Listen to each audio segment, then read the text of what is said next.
welcome back to the latest episode of our Rule of Two show here on the C Cinema Reviews channel. We're so very happy that you decided to make us part of your day, and if you haven't noticed, this is a Star Wars show. With me, as always, is Misa's sister. Yep. And this week's not, it's not the greatest week for those of us who are Star Wars fans. We did lose one of our, OGs. original guys.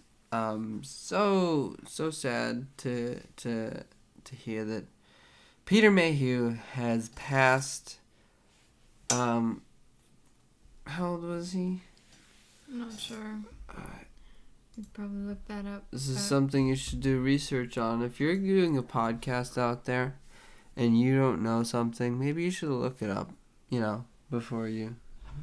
Sure.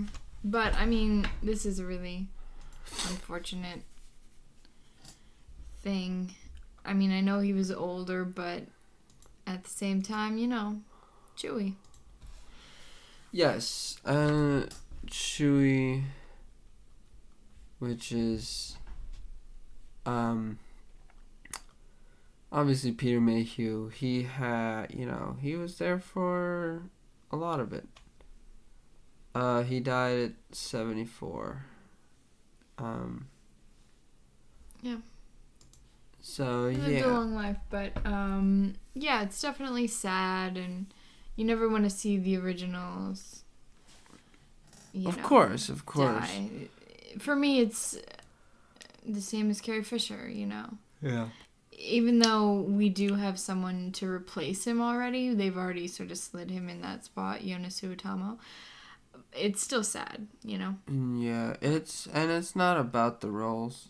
To be honest with you, it's more along the lines of you're never gonna see him and his smiling face at Celebration on stage and stuff like that.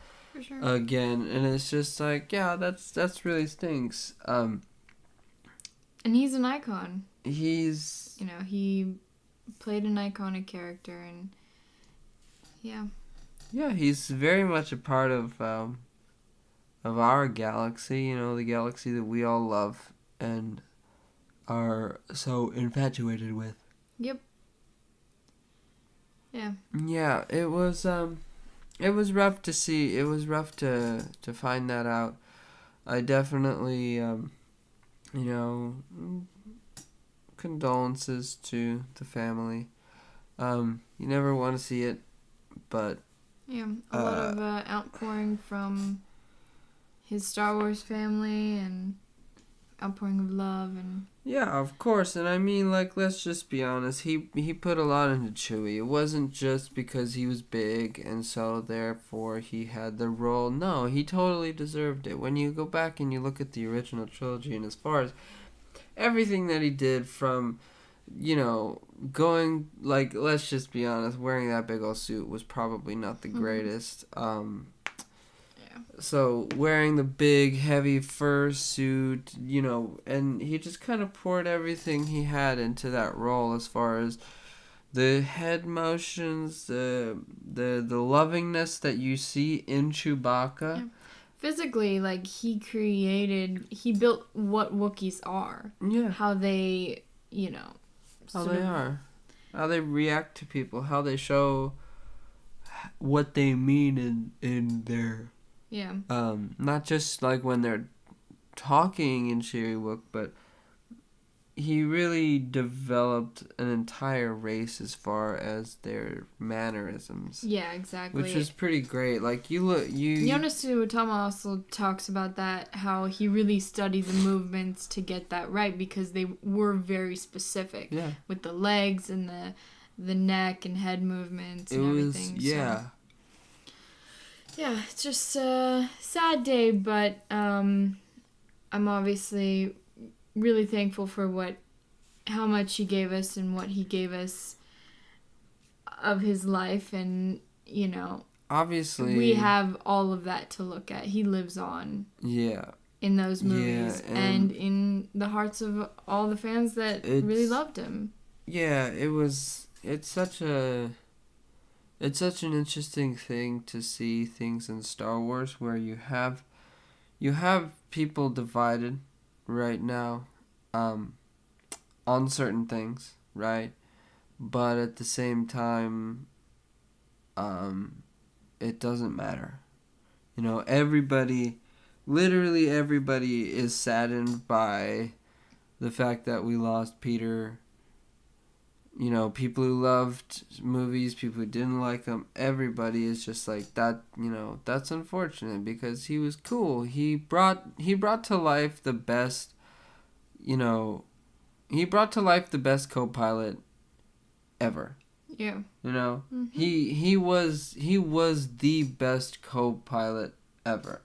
It's not, you know, it's not even a debate. If they put up a poll at Celebration who would be your co-pilot, and Chewie won by miles. Chewie wins by miles. If you want a best friend, you know, best friend in the Star Wars galaxy. I mean, sure, like Han and Luke and Leia, they're all like good friends and stuff like that. No, it's but Han and Chewie. The best friend is Chewie. Because he loves you so much to like tell you when you're wrong. You know? Chewie's great. That's the best part of, you know, their relationship is that it's equal. He may owe him a life debt or, you know, whatever they call it, but he absolutely cares about Han. Yeah, and he not only cares about Han, but he cares about like the greater good, I guess you would call it, because like in the comic book that we're gonna be reviewing later on.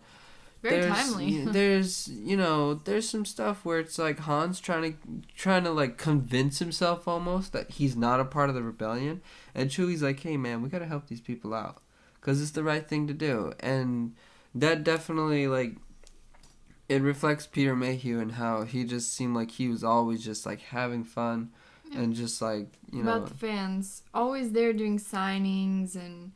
That's pretty there when there cool. was no Star Wars happening, and it's great. And I mean, he was so recognizable, and he really brought to life like the best friend, you know, in Star Wars, hands down. We're gonna like, you know, if Disney continues to do Star Wars for the next 100 years, creating new characters and all this stuff, it's still like. Chewbacca will still always be the best co-pilot ever, the best friend ever, and that's just like a testament to Peter Mayhew bringing life, you know, breathing life into that character and really owning it and making it something that wasn't just you know, a walking carpet. Right. It was someone that we all fell in love with. It was someone who deserved a medal and got one. And, you know, it was someone who like in Empire, when it's, you know, when he's like got C-3PO on his back, it's just like, hey man, that's cool. I would love to hang out on Chewie's back, you know? And like he's just running around doing stuff, and when even in Force Awakens, you know, that friendship is not lost. Yeah, like, definitely. So it flows into the next thing, and I just think that's wonderful. But yeah, so it's gonna be. It's sad. We don't lose that character, but we do lose the original, you know, actor, and, you know, sad day, but... Yeah, it's not, you know, it's not the greatest news to ever hear. We really do, you know, appreciate the time that we had with Peter. I think that, like, that's one thing. It's just like, you know, that's why I say, like, it lives on. He lives on. Yeah, definitely. We're going to be watching the movies for years to come. We're going to love seeing him, you know, do his funky little head shakes and everything like that. See his blue eyes, you know. Yeah. Chewie's blue eyes, and just, you know, watching that character and just knowing that this guy is gone is gonna be, you know, a little bit more emotional, I think, for people. And we just, you know, we're very grateful for all the time that we had with him, for all the cool things that he's done, like all the celebrations that he's done and all that good stuff. And they're just super happy that he's like cool with the fans. You know, he was cool with the fans, and he always liked to entertain and just be out there on stage and just sign things for people and just, you know, he was definitely like, that's one of the cool things about Star Wars is like the original trilogy people, they're definitely like very grateful for the fans, all of them, including Harrison Ford, who's grumpy old man sometimes. Well, I mean, they're untouchable. Yeah, like they will never be not loved by the fans. Yeah. And like they're just like, they all love the fans and the fans love them, and they're cool with the fans and they like embrace the fans, and that's one thing that Peter definitely did. We, you know, are very grateful for the things that we have from Peter. He was in there in episode 3 for a little bit as well. Yeah, and 7. Yeah, so it wasn't just the original trilogy. So he was, you know, he was still doing stuff at the end. Yep. But yeah, it's a sad day. We are very bummed to hear that Peter Mayhew has passed. The mighty Chewbacca, rest in peace, Peter Mayhew. Mm-hmm. But yeah, let's. It's hard to move on from that. Yeah, but let's move on. Well, we can. What's your favorite Chewie moment? Oh. Getting, you know, overcome by his hunger in episode 6. Always thinking good. With your stomach. Yeah. Definitely. Just get caught up. You know what I'm saying? Mm-hmm. Yeah. I don't know. I think, oh, You're Cold? That's pretty good. That's pretty good. Episode 7, that might be. Yeah. That's a good moment. But if we're going just original trilogy, like, Chewie only, I have to say when Han's getting put in carbon and Chewie, like, sort of does a little roar. When he starts, like, beating up the stormtroopers, and Han's like, hey, buddy, it's gonna be okay. Yeah. That's definitely sad. I don't know, for some reason, like, I feel like he brings so much in that little time to be, like, almost like he's failing his life debt sort of thing, but at the same time, Han is like, I'll be fine. It'll be okay. He lives. Obviously, he lives. But also in episode 6, when he's like hugging Han, and he's like, okay. Like, yeah. That's a great moment. All right, pal. Yeah. I know. Yeah, that might be my favorite moment. No, like, that one's pretty good, because it's like, you know, it was, I think 2 years or something like that in between those 2 episodes. So, you know, he spent a lot of time without his co-pilot. And I imagine... It just had Luke. Yeah, it just had Luke. Being all and brooding like, and making lightsabers. And... dark and brooding and wearing the black. Yeah, exactly. Yeah, that'll be my favorite moment. Hugging Han for the first time in a while. Yeah, it's pretty great. There's obviously many to choose from.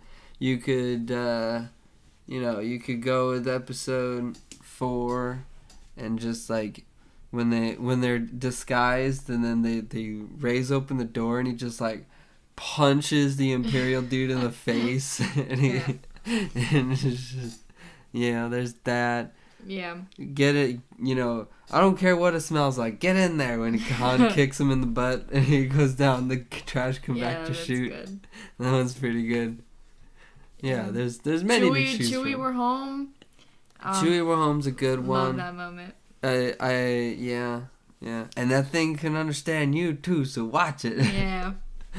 A lot of it is like we never know what he's saying, but because Harrison Ford works so well in portraying that together, it's such a great, dynamic. Yeah, I think one of the good ones is, this thing almost killed me 5 times. And then he pulls and closes it, which is fine. Yeah. That one's great. That's good. That one's great too. Yeah, there's a bunch of great comedic moments with Laugh It Up, Fuzzball. Yeah. It's good. It's good. It's He's always taking apart the Falcon, and I'm Yeah. just like, put it back, we're leaving. Yeah, put it. No. This one goes there. That one goes there. Mm-hmm. It's great. It's great. You love. It's just you can't go wrong with a good Chewie moment. You know. Tell us what your favorite Chewie moment is in the comment section down below, regardless of which film it's from. If you like your little Yoda jumping on Chewie's back to go, you know. Or on Twitter, Facebook, yeah. Yeah, Twitter. Whatever. One of the two. Links in the description to Both. those things. Yeah, tell us your thoughts on what's your favorite Chewie moment. Give us like 3. Give us your 3 favorite Chewie moments.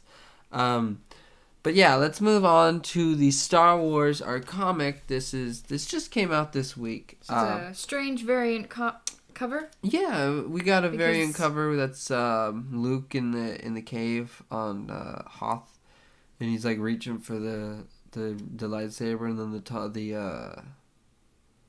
wow, I forgot their names. What are those things called? I have no idea. They're like white snow What's the monsters. What's the abominable snowman? What's his name? I don't know. It's not Tauntaun. Obviously. It's not Rancor. No, I'm drawing a blank. I'll remember it. But I mean that he's in the It's background. not important. That is looming. not in this comic at all. Yeah, this comic is Age of Rebellion, or Star Wars Age of Rebellion, Han Solo. What's the title of this one? Running from the Rebellion. Running from the Rebellion. So, this one is actually Story by Greg Pak. Art by Chris Sprouse. Yeah. And Carl Story. Gotta be honest, this is one of my more favorite ones in recent memory. This one and like the mall one are my 2 favorite probably right now. Comes to mind. I think it's really good. I think it's written really well. Yeah. I think it's classic Han and Chewie, Yeah. you know, just getting into trouble. I think it's great. What do you think? I liked it. Tell us about the story. Oh, the story. So basically, Spoilers. I'm actually not sure what like the timeline this is in. I'm pretty sure this is like between 4 and 5. Okay, so Episodes somewhere 4 in and there. 5. Okay, yeah, that makes sense. Han just got paid. Yeah, he just got paid, and he's basically they're making plans where they're gonna go. They're gonna pay off Jabba and all that. Yeah. It's like we go anywhere and stuff. And Luke comes in and basically just says, "Hey, I need you to do this thing. Yeah. There are lives at stake." And he's like, "I'm not a part of the rebellion, dude. No. And then Chewie's like, bruh, These are lives." we gotta help these people, you know? So they give him the stuff, and they end up going to some spaceport. Yeah. See some other smugglers. Yeah. These other smugglers try to get Han into some spice, Which he does. which he does, which is pretty Gets cool. paid. Which is pretty cool to me because it's like, yes, that's exactly what Han Solo would do. Looking out for number 1. Yeah, he's doing a job for the rebellion. I'm doing good. Might as well get paid a little extra while I'm at it. Yeah. Yeah. So they go deliver this spice, and his smuggler friend is like, "Hey, we could do some more. Then let's go to Alderaan, see what, what's among the rocks there." And, Yeah, I know. And then I like how he was just like, it's gonna be tricky. He destroyed it. And then he's like, yeah, it's a rich planet, right? Yeah, and it's basically some of his Some smuggler of his friends are yeah. maybe they're a little tipsy or something. I don't know if he knows them, but they definitely know him. They start shooting things into the sky, and stormtroopers see it, and Yeah. they sort of get caught. But once they're cut, they're not gonna take them in. Yeah. No, it's kind of scumbag stormtroopers. I know, right? That's pretty cool to me. It's like, ooh, stormtroopers, not so, Yeah. save the galaxy, huh? Yeah, Han makes it to his ship, but then his friends get caught, his smuggler friends, and they gotta go pay them, so they drop Luke's cargo, and they're just like, oh, sorry, Luke.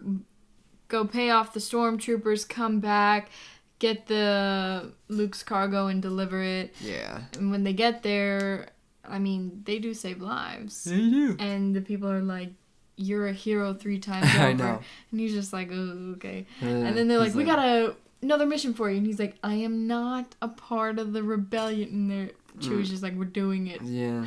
So that's the cool thing. Like, that's the cool thing about Chewie. It's like, Chewie knows what Han is, you know? Yeah. Like, people know who Han is, but Chewie's like he's his friend, and so he totally calls him out on all this stuff. You are a part of the rebellion, you know? Yeah. It's a little bit like Kira. He's seen him want to do good and stuff, and he knows that that's in him, but it's just a part of the smuggler scum facade. Yeah. You know? Yeah, I think it's pretty cool. I think like I have said in previous conversations off air many times, I do think that or I do want way more stories with our original people in books and comic books. I want that stuff way more than I want like stories with different people.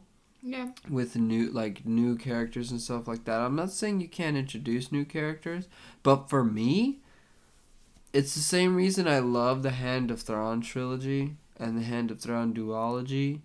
It's because I get my characters, you know, I get my interactions between Han and Chewie and Han and Lando and Han and Luke. Well, the regular Star Wars, the annual, or whatever it's called. Yeah. That's basically the original. That's true. I should definitely get back. Yeah.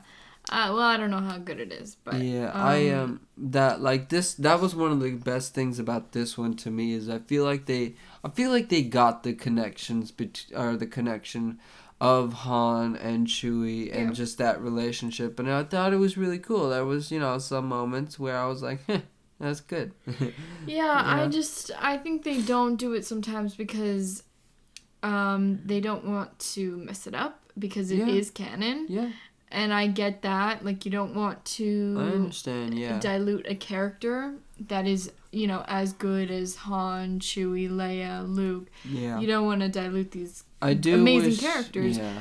But, you know, a book every once in a while wouldn't be bad. Yeah, I feel like maybe, like... And, I mean, look at Claudia Gray. She has not diluted Leia in... Not at all. Any sense. 3 or 2... Get the right writer. Yeah, 2 books, not at all. She's definitely doing great work. I think that, for this one, though, I was just very happy to have my guy, you know? Mm-hmm. I, like, Han Solo and Chewbacca is probably my favorite relationship. Like, don't get me wrong, I like, you know, Han and Leia's relationship. I like Luke and Vader's relationship. I think that's all good, but for me, you know, I like the buddy. I like the buddy. I have to say the art in this is really great. Those classic the classic Han Solo like poses. Yeah, they're so all good. In there. They get like at one point he's got a deep V and you can see the hair, which is I thought was so funny, but definitely also worth it, it's like exactly like Harrison Ford looked in the movies, like deep V with chest hair. The 70s chest hair with the deepest of V's. Like the facial expressions are great. It doesn't exactly look like Harrison Ford, but it's Harrison Ford. Yeah, it invokes Harrison Ford. It's like the facial expressions and the poses are all just like perfect, you know. So I'm really thrilled with the art in this as well as the story. Yeah, it looks nice. Probably the art more so. Yeah, and totally. And I like how Chewie's not. It is Han Solo, but it might as well be called Han and Chewie. Yeah. Because, you know, you can't have one without the other, obviously.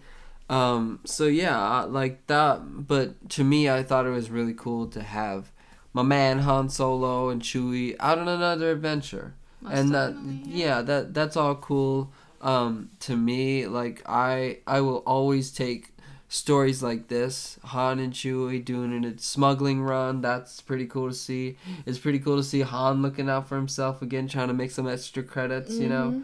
I like how they're just talking about fixing up the Falcon, but it never it will never happen.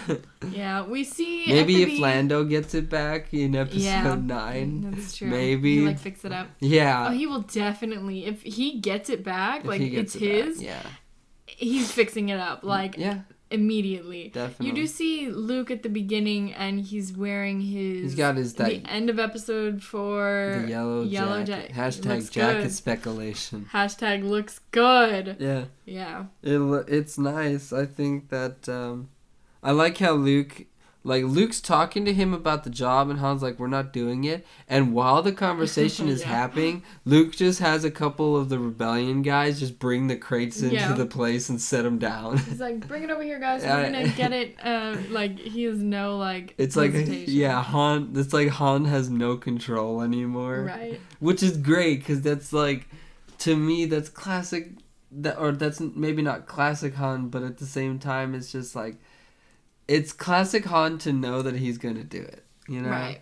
They don't even talk about getting paid or like no payment options, like what if the job will pay or not. It's just like, you know what, these guys are gonna bring this in, and you're gonna do the job because you're Han Solo, and it's like, yeah. I thought it was a tiny bit out of character, but I liked it that Luke was like coming into his own, sort of becoming his own person. Was like grown up, yeah, like you're gonna do this becoming the Luke. because you came back for me at the Death Star, and now you're gonna do this too. Yeah, becoming the Luke who's making the decisions for himself. Yeah, definitely. I thought that was pretty cool. But yeah, like, I think this is a really fun read. I definitely go out and check it out. Get it for yourselves. They have some pretty cool variant comics. There's another one where it's like Han Solo, but he's like young and he's drawn, and it's like a different kind of art style. I was like, oh, that's nice, but I picked this one. Yeah, check it out. It's a really fun read. You get your classic Han and Chewie with some great banter in there. I think it's great. But yeah, that's our thoughts on it. We obviously want to know what you May think. the 4th be with you. Yesterday. We want to know what you think about it. Yes, May the 4th be with you. It's today for We're us, recording this on the 4th. So yes, May the 4th be with you. Always. What? No, that's our outro, but we're not doing it yet. Go ahead. So yeah, we just want to hear your thoughts in the comment section down below. If it's there, I still haven't checked. I'm so lazy. I'm sorry. If it's there, if not, Twitter, Facebook, yeah, let's have a conversation about Star Wars. So yeah, thank you for watching and listening, and may the Force be with you. Always.